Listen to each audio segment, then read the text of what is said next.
you want to, or you could leave the mask behind. You really don't need to cover your face with a diaper all the freaking time. Say, wear a mask if you want to. You can wear it when you drive. You can act like your mask will save the whole world, leaving common sense behind. Mask! Vaccine! Not for me! You can go where you want to, because masks are normalized. They react and attack when they don't see a mask, and their tempers start to rise. You can mask if you want to, though you're healthy and so am I. You can wear PPE from your head to your feet, but the virus will survive. You say, wear a mask, Rona is out of control. Wear a mask, doing it for the lows. Wear a mask, showing everyone you comply. Wear a mask, everybody's wearing a mask. Your safety mask, need a safety mask. Oh, safety mask, get a safety mask. C-19.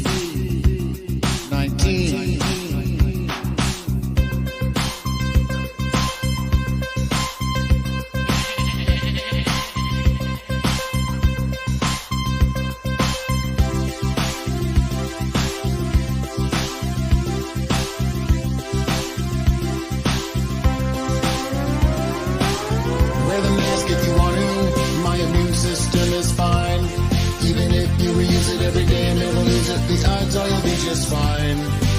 Put on a mask if you want to, but don't ask me where is mine.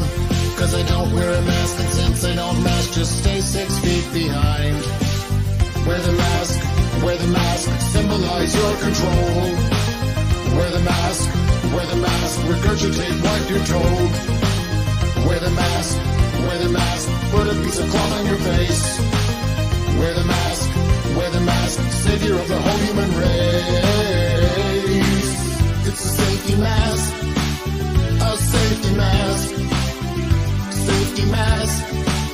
my safety mask. Oh, safety mask, my safety mask.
Well, good evening, ladies and gentlemen.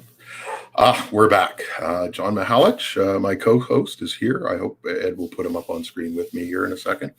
There he is, Big John. We're back again. John, you want to unmute your microphone? Yes, say hello to the people. Concerned Parents of Canada is now back up and running for another season. We know that we have a lot of parents out there in our audience who are very interested in how do they send their children back to school. Well, tonight you're going to find out a little bit about, well, hopefully a lot about informed consent. Big John, who do we have for guests tonight? Well, first of all, thanks everyone for tuning in tonight. After a brief hiatus, we're back. And we've got some action-packed information for everyone to enjoy recurring weekly. Tonight, we have a couple of very special guests. Sherry Strong is with us, and she is with Children's Health Defense.ca. Brilliant woman. Wonder if Ed could bring her on. We've got a number of topics we're going to discuss tonight, informed consent being one of them. And what does it mean? And what does it mean to you? How do we understand this language? Because the words are pretty shady. And also, we have a wonderful lady, a good friend, Ms. Paula Tucci from Stand Up Canada Solutions is also here with us this evening. And there she is. She had a little bit of a technical problem initially, but here she is. She's got some very good information, new information. Ed will be scrolling that link at the bottom of the screen throughout the show here tonight for people to get onto her standupcanada.solutions website. There it is there. Rights to refuse the vax. And so we're going to get into a little bit of law behind this as well. We've got a short video that we will be running a little bit later here in the show, explaining your rights under Canadian law to be informed. But more importantly than that, we have to take care of the children. And I'm just going to start this out with John. He has a very interesting document that he was sent the other day from a friend of his. She got it from the WHO website, and the WHO has since taken that document down. But go ahead, John. Read this. Read bits of these to the audience here. Yeah, it's a 9 or 10 page document, and before we get into it, understand that the way this document is worded leaves you scrambling for an actual definition of what these words mean. There's nothing specific. There is no form of responsibility or accountability for anyone in this. They're just allowed to do what they'd like. Terms like in some countries, okay? What countries are we talking about? Where does this apply to? The World Health Organization. You would think that they would be a little more specific with countries in particular and laws and rules and regulations pertaining to that country respectively. The first thing that got my attention with this was the difference between consent and assent. And the primary difference is consent is when you are actually informed and give your consent to get the vaccination as an adult. Now, regarding children, here's where assent comes in. Because if mom doesn't want the child to get the vaccination, but the child wants to get the vaccination and it's vaccine day at school, that's where assent kicks in. And they will be allowed, should vaccination day happen at school, which is all over CBC, it's all over the news, got to get vaccinated. And I was under the understanding it was kids age 12 and older, and that's not the case at all after digging into this. It's now between the ages of 6 and 17. So quite alarming stuff in this document. And without reading it all in its entirety to you, I would recommend, if Ed could put the link up for it, I believe we have it, that people go and download this document because it's no longer on the WHO website. It was taken down for a reason. I mean, it's pretty common practice that we have documents removed on a regular basis, anything that's somewhat incriminating. I just want to get Doug, if you could just take over for a minute. I just have to find a part in here. I wasn't able to highlight it, so just give me a second to look at it. Oh, Doug's not actually here. Sorry, John, I had to step out for just a second. Oh, Go ahead. yeah, I was just saying if you could just speak for a moment. I just have to find this part I wanted to put some emphasis on. Okay. Well, and I wanted to bring Sherry into this conversation because she is Children's Self-Defense Canada. And Paula, could you mute? Thank you. And Sherry, being Children's Health Defense Canada, I imagine you're looking at a lot of WHO mandates that are being put out for the world that apply in Canada. Do you not? Is that not something that you guys delve into a little bit? Look, we have people who are looking into it, of course. One of the problems is that things change all the time, and again, vague language. There's no chance that vague language isn't deliberate. That I think it's and switch that things are constantly changing. So there's nothing that you can actually cling to, and if you do actually cling to something, as Jon said, it's gone the next week. So what we have observed, and we have a lawsuit that's going on to stop the mandates for universities in Ontario. And unfortunately, we can't do this Canada-wide. But we seem to be in a lawless society right now, where even if something is illegal and outright illegal, to actually pursue it in the courts is incredibly difficult. I'll give you an example. I have two friends, both are fathers, both divorced, both have 11-year-old daughters. And both of the mothers, without the medical consent form signed, that both parties need to sign, had their 11-year-old daughters given the COVID injections.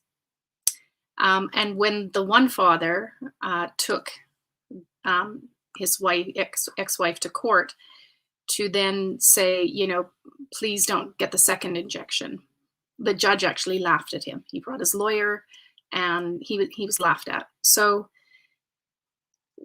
I feel like it's the wild west, although it's all over the place, and it is a lawless society, and it doesn't matter how well you keep up with things. They change so quickly that it's extremely frustrating. Well, and the thing too is that they seem to ignore informed consent, and that's the number one problem we have right now.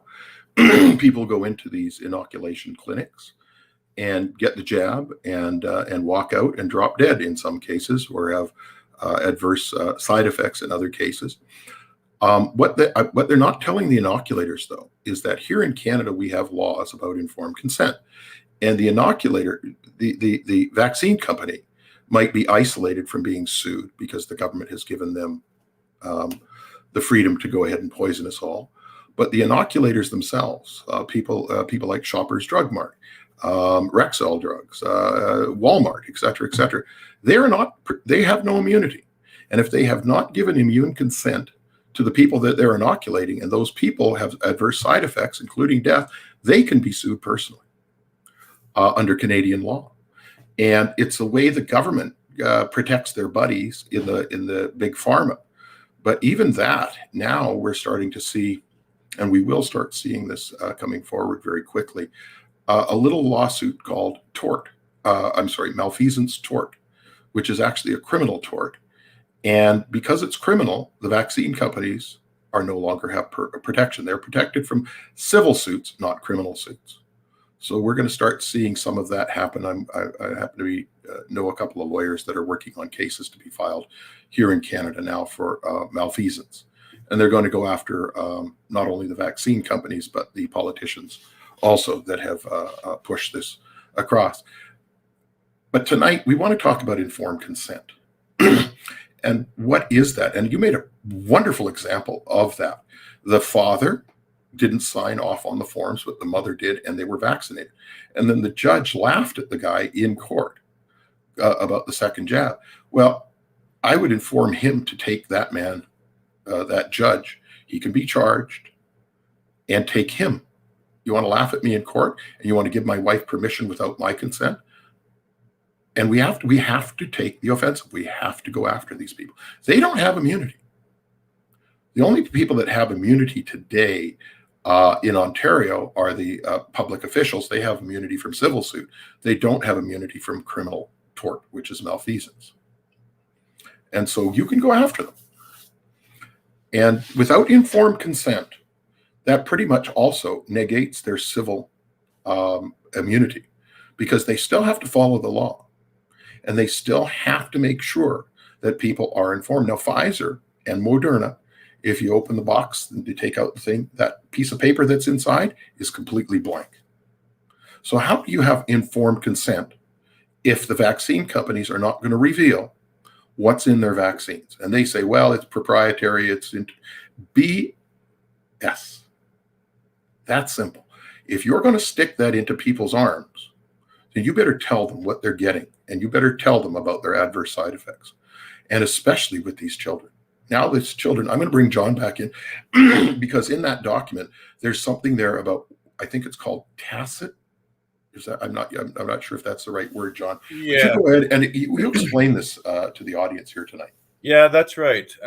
Through this document, and they don't specifically say it in these terms, but by your child attending school, should they be there on vaccination day, it would be considered tacit consent.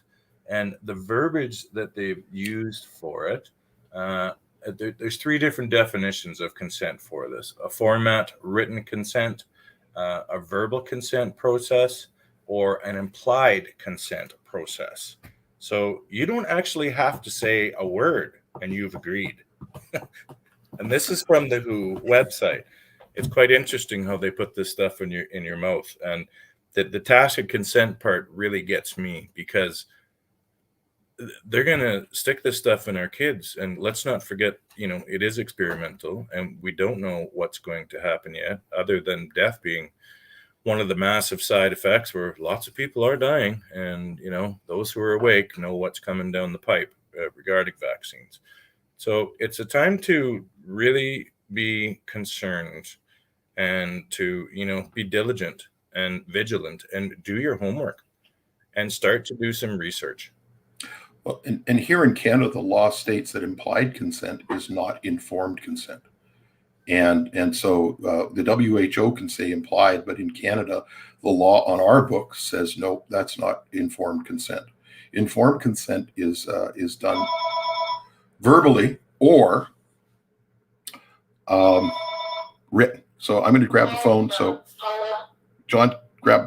Yeah, you bet. So here's where the verbiage twisting starts to happen, right? With terms like in some countries within this document, because they're not specific on what applies to us, for example, Canadians, which that's the information we're looking for, right? That's what we're trying to find out, because how can you hold someone accountable when there's no words constructed that actually hold them accountable? We get bits and pieces and then it gets removed and it's put back, and it's been an ongoing problem for a while. How about liability forms? Who knows about that? I know there are several available out there. Did you have one, Sherry? We do have parents who are actually serving notice of liability. Obviously, here's one of the tricky things is they're not actually in school right now. And to actually get to speak to someone to serve a notice of liability and to show up at a school and be let in, it's tricky. Some are. I can honestly say I don't know the success that's actually happening with it. I approached the superintendent, I think his name's Robert Martin, the Catholic school superintendent. I phoned his office 3 times on behalf of Children's Health Defence Canada as the Alberta director, and he's the Alberta director, superintendent. And he just said his PA said he's refusing to speak to you. So it's to actually get to speak to them to discuss anything, it's actually really quite difficult. Well, being a public school, we do have a right to be there and confront these people and serve them with legal notices. How about in the situation of mom and dad are separated? There's 1 to 3 children. Mom is pro-vaccine. Dad is anti-vaccine. Dad is awake. What is in place to help those sorts of scenarios? Because out of all the documents I've seen, I haven't really seen anything that pertained to this situation in particular. And I know that there are thousands of viewers watching tonight that are in this exact situation and are like, what do I do? Yeah, They're helpless. Sorry. Sorry about that. Sorry about that, folks. Paula was having a little technical difficulty. I think we've got her back. Go ahead, Sherry. I didn't mean to interrupt. Yeah. Parents are terrified. And the problem is because the actual process to get vaccinated, I mean, is so flimsy. There's no proper channels to actually, verify the child's identity, let alone, permission from parents. Like I said, this 2 fathers that I know in my small circle, of people, their rights were completely taken away from them. And when one took it to court, he was laughed at. So we're in, and I know several other parents who have actually called me and said, what do I do? I've got custody this week, but I'm terrified to let them go to my ex because I know they're pro-vax and they'll get them vaccinated. So I'm sorry I don't have better news around it, but. Well, what I'd like to do is I'd like to bring Paula in because she's been having some technical difficulty. And if she has some very important information that she wants to disseminate out to our audience tonight. So if I could give her the floor, because we're not sure whether she's going to be in or out. So I'm going to get Ed, bring her up on screen and let her rip. Paula. Go ahead, Paula. Paula, go ahead. Okay. Hi. Sorry. Yep. Can you guys hear me okay? Okay. So, hi, nice to meet you, Sherry. The whole element of informed consent, it's true, like with what happens to parents, if you have split custody, like I don't even have any news about that because that's one parent will play off of the other and you're going to have to go to family court for that. But what I wanted to talk about really was just the element of consent. So do you mind if I just address this right away? All right. So we have this, this brand new document that we uploaded, and it's your legal rights to refuse mandatory vaccination. And so, we put on there, and it's great information, and I can go over that. But what's just sort of occurred to me is I think we're going about it the wrong way, and I'll explain that. So we've been spending our time trying to prove that COVID doesn't exist. Like you see the letters that we're, that the lawyers are writing to the colleges and university. We're spending that time. All of these notices of liability are saying that. So what happened was a couple of days ago, I was working, some of the healthcare providers in Ontario, workers reached out to me and asked me, did I have a notice of liability? And I said, no, I've had no time to look, no time. And so they said, can I just write one myself? Like I sent all of the notices to everybody. And she said, can I just write it and say, I don't want to consent? And I said, yes, that's the whole point. Just don't consent. And then she did it in bare bones. And then I did it up. But before I did it, then I looked at everybody's notices of liability, like everybody that they put out there. And like, I've got, a stack of all of them here. I don't know if you can see, but they're all proving why COVID does not exist. They're all proving the number of deaths. They're all proving the number of cases. I think that's the wrong strategy. It just dawned on me tonight. We have the legal rights, which is what this document is on our website, to say, I do not consent, period. There's no justification needed. And so here's how it goes. Here's the strategy. Forget justifying anything. You literally say, because we have privacy laws, first of all, where nobody's allowed to ask you about your medical condition. And then we have Healthcare Consent Act, where, we talk about informed consent. Let's even forget about the word informed consent, because I think we're getting off topic. The whole point of it is you're allowed to not consent, period. No explanation, no justification. And so this is what will happen. You say, I do not consent to any medical treatment. What's that? Vaccines. masks, these tests. They're all medical treatments. And what will happen? You'll get a reaction, you'll get a pushback, and they'll say, you have to take these tests because there's a public health emergency. And your only response will ever be is prove it. You understand the strategy now? Now it's for them to prove the existence of COVID. We have to stop focusing any attention anymore on proving that it does not exist. It just dawned on me tonight. I hope everybody gets the significance of this. That's what I just wanted to announce. And I can go over the information. You've got your legal rights to not consent. That's it. Your medical information is protected by privacy laws. You've got the right to not consent through your healthcare consent acts. And so when I did this big new web page, we did it for all of Canada. Even though we're based in Ontario, we put all the links for everybody in Canada. So your privacy laws by province and territory are there. Go see for yourself. You're protected. Then you look at your healthcare consent act. They're all there by privacy and territory.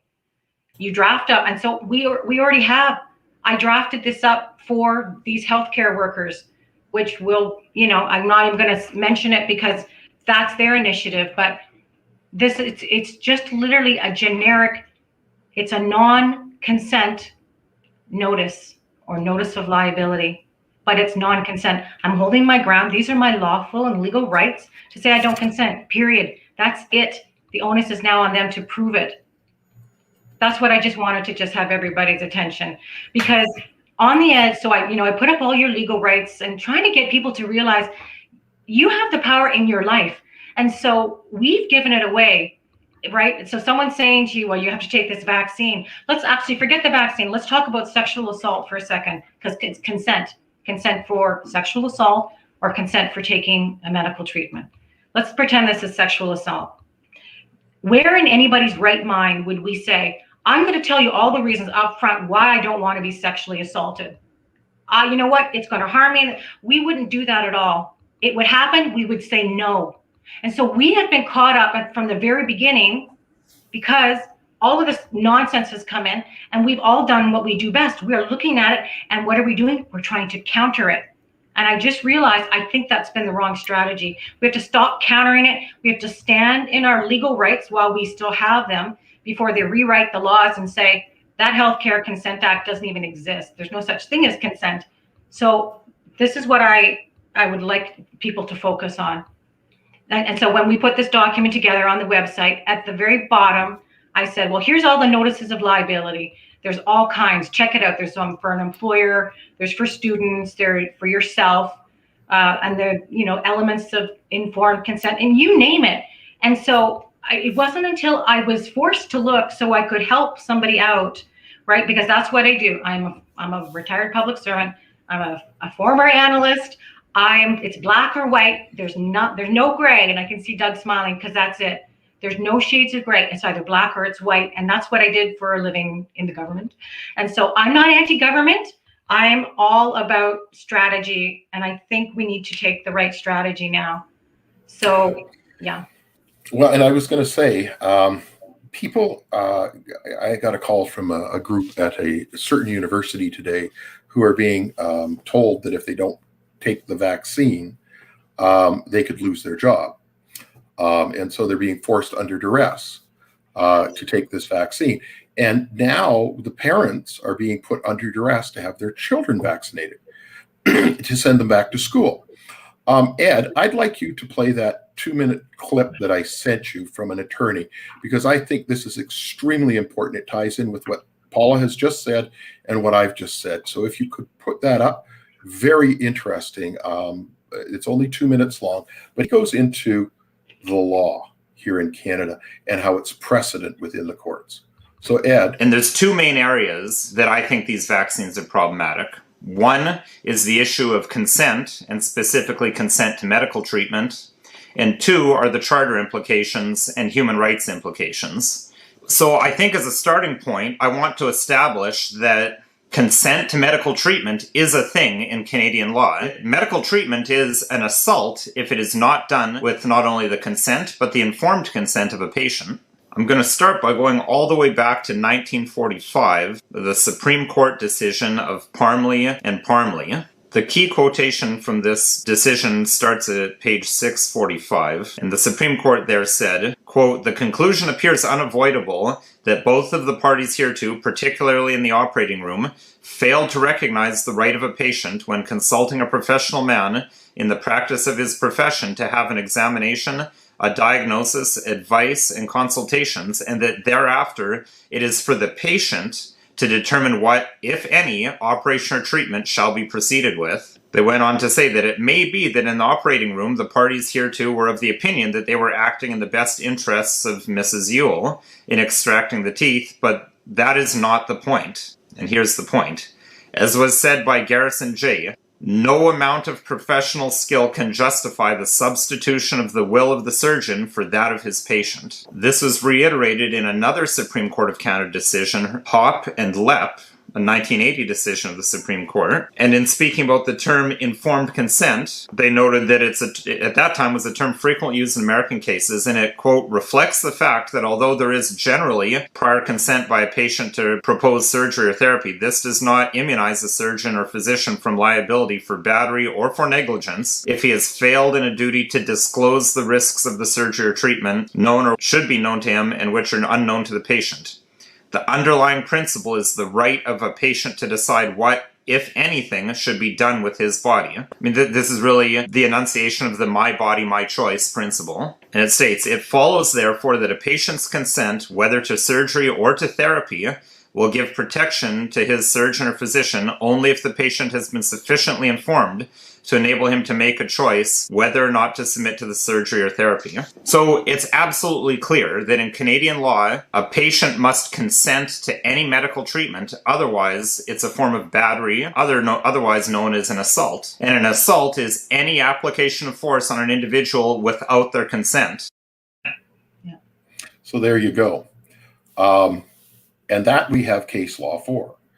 And ladies and gentlemen of the audience here, that's criminal. That's criminal assault. You don't hire a constitutional attorney to go after these people. You hire a criminal lawyer to go after these people, and you put them in jail for assault on your children. My God, Yeah. you know, it really comes down to taking the offense here. Sorry, Paula, go ahead. Yeah, no, it's all good because every time anybody sends me a video to watch, if I have enough people anyway, many people were sending me his videos, an earlier one, and I went and I looked through all of it. Well, I picked up the phone and we had a conversation. Well, I had to convince him first by email, right? Because he was saying, his assistant was saying, he's not taking on he doesn't take on clients in this area, right? Because it's a COVID-19 issue, and he's just dealing with assault under the Criminal Code of Canada. And so then we spoke at length, and he agrees that clearly he agrees because he did the video, because that's what I said. You know what? That's the missing element. Doug's laughing because it's true. You know, we all know that it's unlawful, that it's illegal to be doing all this stuff, but it's more than that. It is assault.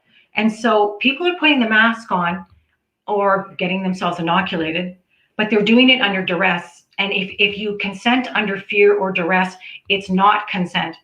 And he gave actually sexual assault court rulings to highlight this, to underscore this. And so, yeah. Yeah, ladies and gentlemen, he has a YouTube channel called Don't Talk TV. Yeah. He has a Rumble channel called Don't Talk TV. Wayne Peters, myself, discovered him about 3 days ago. We put up his videos on YouTube. He went from 190 views on one of his videos to over 12,000 now, and 313 views on one video that is now over 27,000 views. So not bad in 3 days. We kind of made him internet famous. But he is amazing. Go to Don't Talk TV. He's got over 60 short 10-minute, 15-minute videos up, and he gets right to the meat and potatoes of everything. And he's absolutely correct. We have case law precedents in court from the Supreme Court of Canada. That's why I showed you those two. I didn't want to go into the sexual assault one because that goes on a little bit too much, a little too long. But you can go and watch it. He has them up on his YouTube channel. Don't Talk TV on YouTube and on Rumble. Very worth the time. Go ahead, Sherry.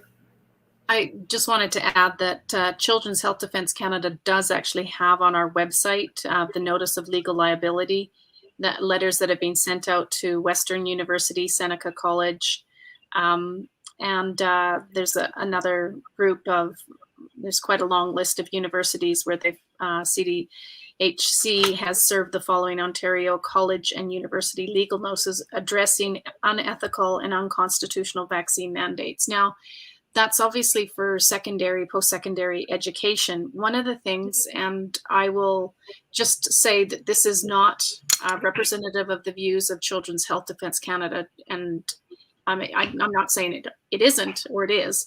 It's just something that's come up for me. And as if I had a child in school of a school age that certainly wasn't as feisty or as offensive as I know I am or could be as an adult, I would be very concerned to send my children to school because I know of just some really nefarious activities that go on. I have, in my position, I get lots of people who send me information. There's like, don't mention my name, but this happened to me. You can share the story, but don't mention my name. And one girl was sent to school. Her mother educated her about not getting the Gardasil vaccine. And the school nurse coerced her and kept saying, your mother, you can get this, your mother's ignorant to the facts. Fortunately, in that case, the daughter didn't.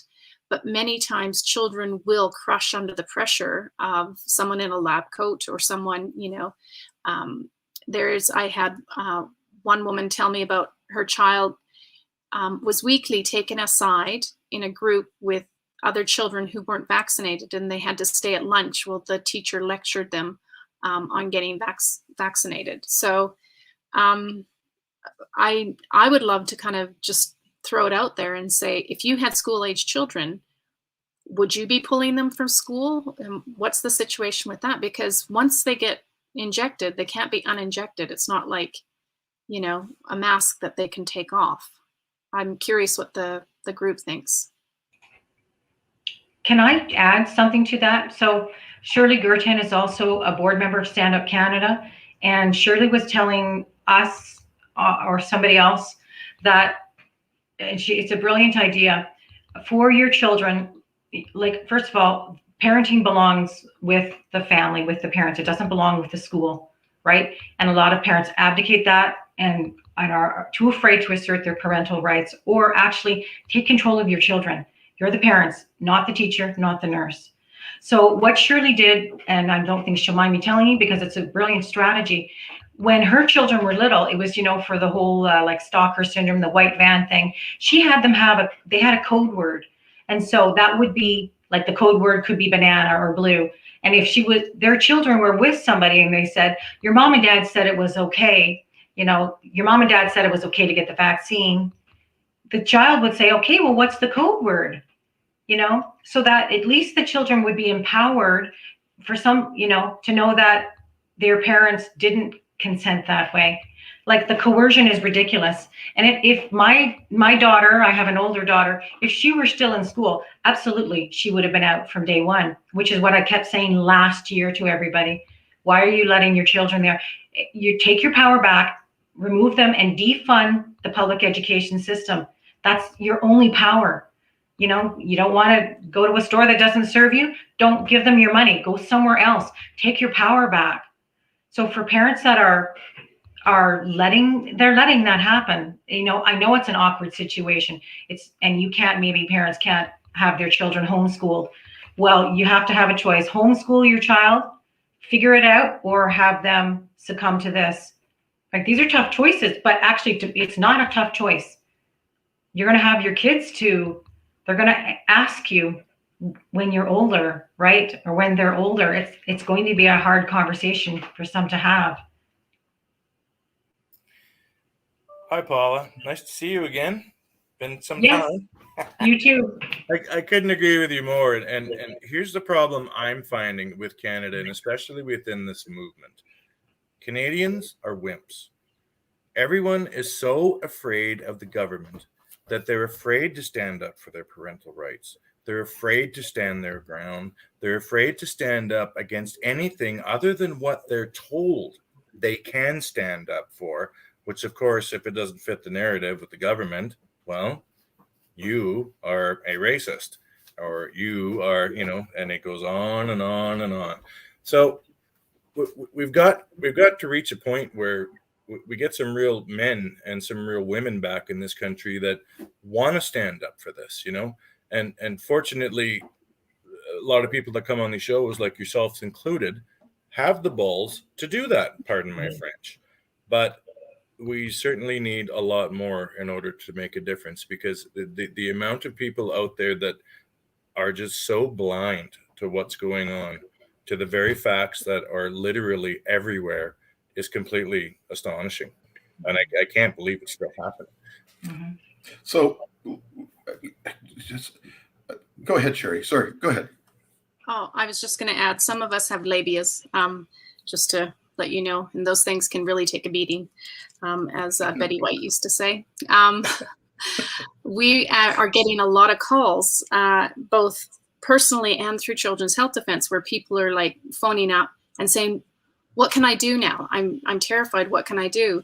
They won't leave their name. They won't contribute financially. They, won't even become a member because they don't want their name mentioned. And we're literally at a precipice right now where we need people to be brave. And you can't have just these, small groups of people stand up for Canada, and Ethics Over Fear and Children's Health Defense Canada. We can't be doing all the work. We actually need parents. We need teachers. We need people who disagree with this to put your face out, put your name out. Descartes said, in these difficult times, the ones who did well hid. And that's great for you to hide, or, hide behind, I'm afraid, to speak out.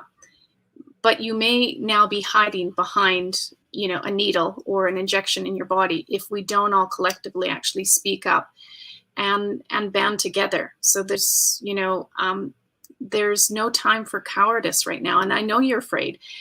I don't think anyone on this panel, I certainly know everyone on our committee for Children's Health Defense has moments of deep, anxiety. We have fear. We get attacked. And we're no more special than anyone else. I didn't come into the world with a gene that enabled me to do this, or anyone else for that matter. It's just you act in spite of your fear. So what I was going to say is, so for the parents that are watching here tonight, I'm sure they're sitting there. Oopsie, somebody hasn't muted. Oh, sorry. I just wanted to say, could I just say something? Yep, go ahead. On what Sherry was just saying, if you don't mind. We have given up our right to claim responsibility for ourselves. And I'm going to go back to the whole analogy of the peanut butter and an analogy. Do you remember peanut butter? Peanut butter is now banned in schools. Why is that? Because of a select group or select small class of somebody. And what that meant was, instead of that person or those parents being responsible for that child, everybody else is now, right? So we live in a public health society where you're responsible for my health choices. That's what that means, public health, right? It's not personal health, it's public health. I don't agree with that, but that's the society we live in. What does that do? It abdicates our own sense of responsibility, right? I could have the worst lifestyle ever, and guess what? You guys are going to pay for my hospital surgeries. Thanks. I appreciate that. That's what we live in. It's so messed up. So how do you fix this mess? Listen, these parents are being backed into the corner right now. They have absolutely nowhere to go. And this is probably the best thing that's going to happen to them. They're either going to step up to the plate and be parents, claim their right to have their responsibility of their child. It's not on anybody, it's on them. And it may be the first time for many, and maybe people are going to be very upset for me by voicing this opinion, but nobody is responsible for your child but you. Just like nobody's responsible for my health but me. And that's, so this might be a blessing in disguise. It would be the best thing that they can do for their children. I mean, there's no point of return right now. Those vaccines, exactly what you were saying, Sherry, you cannot unring that bell.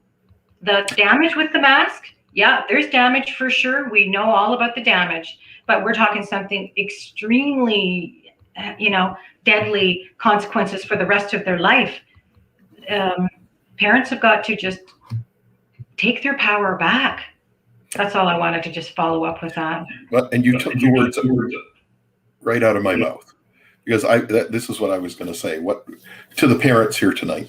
What is the one thing you can take away from what we've been talking about tonight? It's your empowerment. It's your ability to stand up for your child and say no. No, we do not consent.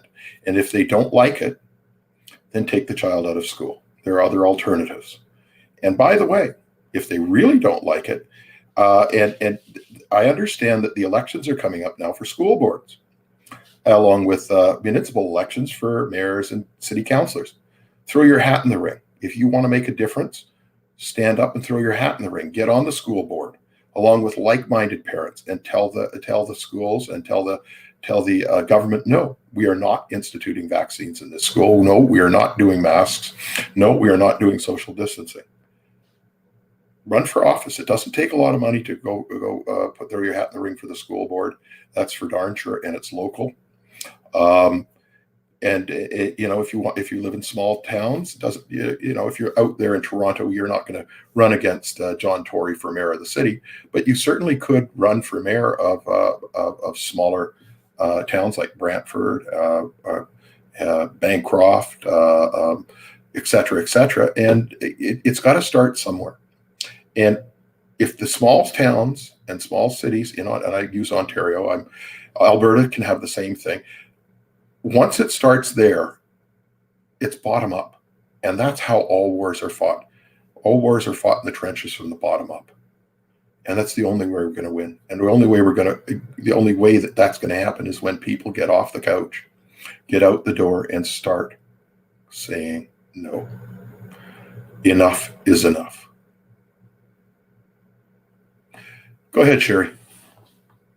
The other thing I wanted to address is a lot of parents have fears around their ability to homeschool or how it's all going to work out.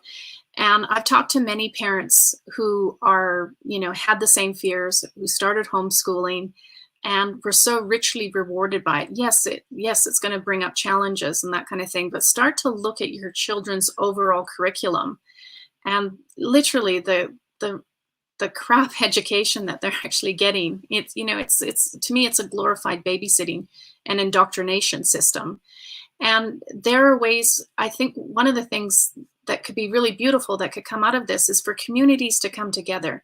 I mean, this can only happen, what's actually happening, by dividing us behind screens, neighbors not being able to talk to each other like in Australia, crazy things like that. But if you think about the old schoolhouse, in the prairies, grades, 0 to 12 were in the same classroom. This can actually happen again. And I'm often drawn back to the story Educated by Tara Westover, who was raised in a fundamentalist Mormon cult family and never sent to school, never sent to public school.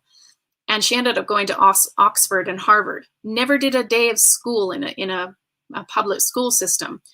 And I think one of the things we can actually learn is that we can actually teach our children how to learn and empower them to learn the things that they're passionate about and the things that will actually serve the world. I remember, I don't know about you guys, but I remember being in school and algebra was being taught. I had absolutely no interest, and I knew for a fact in every fiber of my being, I was never, ever going to use that. And I just felt it was completely useless. Imagine if you could take a child who has a passion, and has an interest, and you focus their energy, on the things that will actually serve them to have a better life. We're not getting that kind of education in our schools. So it's actually a beautiful opportunity. It's interesting you should say that, because I've often wondered how all of us made it to where we are today. Because with symptoms like that, where you don't like a subject, for example, in school, oh, well, this person must have ADHD. Let's medicate him or her, etc., etc. The entire system is backwards. And I truly hope that parents can start to find the courage to take a stand against these things. Go ahead, Paula. Paula? You need to unmute your microphone. Yeah, sorry, there was a problem again here. So, I wanted to give a great suggestion, piggybacking a little bit what Sherry had said again, and Jon, really. We had a teacher reach out to us last year. She's a teacher in the Toronto District School Board, and she's also a member of the union, and she's health and safety certified. And what she said to me was, I think she had one child, and she said, I homeschooled my child. And I said, well, you're a teacher. She goes, the education system is not at all good. And what she did for her, I think it was a son, she had him enrolled in the St. John's first ambulance course, if I've said that right. And it was, I think, age 11, you take it, or age 12.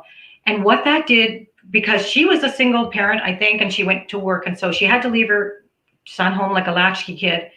And that St. John ambulance course taught her son like a great sense of responsibility for himself, of what to do. It gave him a sense of self-empowerment, stranger danger kind of thing, about not to come to the door. So he wasn't at home surfing the net or anything. He was learning responsibility. And she said that was one of the best things that she did. And she was telling me to tell this to all parents. And that's what I was doing last year. I mean, I don't think it's that much money. And she just said, like, she would never put her kids in the public education system. And she's a teacher. And she said that his life skills that he's learned, it just surpasses anything that any education system, can do. And so we have a chance now to undo these things. Really, we really have a chance. Pre-COVID, everybody whined and complained, and discontentment can be your best friend. And so I would suggest to everybody, use that, because that's your leverage to change, right? If you're that unsatisfied, well, then you have to do something about it. Well, this could be the great reset, where parents actually now take responsibility for their children and the children's actions, and they take responsibility for their education. Because I mean, I get it, when the mother and father work full time, they don't have time. But now they've been out of work, and now they have the time. Now it's time to do the great reset and reset your lives. Not like Klaus Schwab wants to reset your lives, but how you want to reset your lives, and how you want to take action for your children, because their voices, they're young and they don't have the voice yet, but you do. And the only one that can protect them is you. You're their parents. Take that responsibility. Say no, and get involved. Get involved with the child's life. I'm just lost for words after that. I mean, if you're not involved in your child's life, then why do you have them in the first place? Which is a terrible thing to say, but that's just it. Anyways, we are coming up to the top of the hour. So what I'm going to do is I'm going to start with Paula, and then we'll go to Sherry, and then Jon. Any closing thoughts as we end this roundtable? I'm so happy that you invited me here, and I'm very happy to meet Sherry for the first time. What you guys are doing at Children's Health Defense is so important. It's so important. What we're doing at Stand Up Canada, my God, everybody needs to know what their rights are, and so everybody knows we're not lawyers at Stand Up Canada. We're all volunteers, and we're allowed to let everybody know what your legal rights are. We do not give legal advice at all. We're not lawyers. And so we're in a time right now where personal empowerment to stand up for your rights is huge. I mean, you look all around. And so the time is ripe right now for people I love that you said that, Doug. It's a reset. It really is. Reset your lives. Know what your rights are. take responsibility back for your life and your kids and get on with it. And that's it. Stop giving our power and attention to trying to prove that COVID exists. If I can't underscore that enough, I'd like people to really get that. We have to change that focus. So thank you very much. Thank you for coming on, Paula. Any closing thoughts, Sherry? Absolutely. One of the things I know for certain is we are not going to make it on to the other side of this successfully if we don't band together. The African proverb says it takes a village to raise a child, and you're not alone in this. There are so many people that will help you, but we need you to actually be courageous, not just ask for help, but be part of the team to actually help. Grandparents used to teach children, there are lots of teachers who don't want to be in the school mast who can now, homeschool from their computers, or we can bring everyone together. But get out of your silos, get away from your devices, and actually hold mothers groups, parents groups, and start the conversation about how we can actually parent our children collectively. It doesn't just have to be you on your own to do it. And I just want to say it's been a real honor to be on this panel with you guys, and I'm really I'm grateful for all that you are all doing. Thank you. Well, thank you for coming. Really appreciate that. Jon, any closing thoughts? Yes, sir. I have a bunch of things I'm biting my tongue about for a message to Canada as we speak, but I'm going to try and keep it down to civilized conversation. Yes, we are at a very interesting time in our life, and it's really time for people to come and step up to the plate. Courage needs to be found, and our children need to be protected. And if we can't do that, then what are we even doing here? Thank you for having me back, Canada. Looking forward to doing some more of these with some action-packed information sessions for everyone, and hopefully help even one person find some courage. Thank you. Well, thank you, Jon, for co-hosting with me. We're now going to do a series of these. We will be back next week and the week after and the week after with new panels. I'll give you a little hint. We're going to talk about child trauma next week. We have a trauma expert and a doctor and other panel members coming on. So please tune in next week for that show as well. Thank you all for being here tonight. Remember, if there's one thing you take away from this, remember this, that informed consent is the law here in Canada. And anybody who tells you otherwise is lying to you. Informed consent doesn't come from duress, and it doesn't come implied. Just because you showed up doesn't mean you're giving consent. It has to be either verbally given or written. And especially with these vaccines, the inoculators do not give informed consent. They are open to liability. So if you have been harmed or know somebody has been harmed by this, there's nothing stopping you from filing a court case against the inoculator that brought you harm if you didn't sign an informed consent form. And that would mean that you were given all the ingredients that were in that vaccine and all of the side effects, including death. Anyway, thank you all very much, ladies and gentlemen, and we'll see you next week, same time, same place, same bat station. So, Ed, are you going to play us out, please?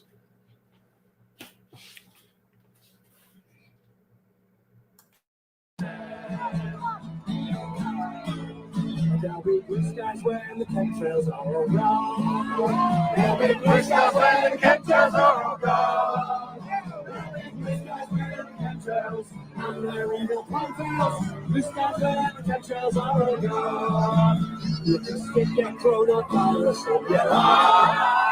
You can stick your coronavirus up your arm. You can stick your coronavirus. Stick your coronavirus up your arm.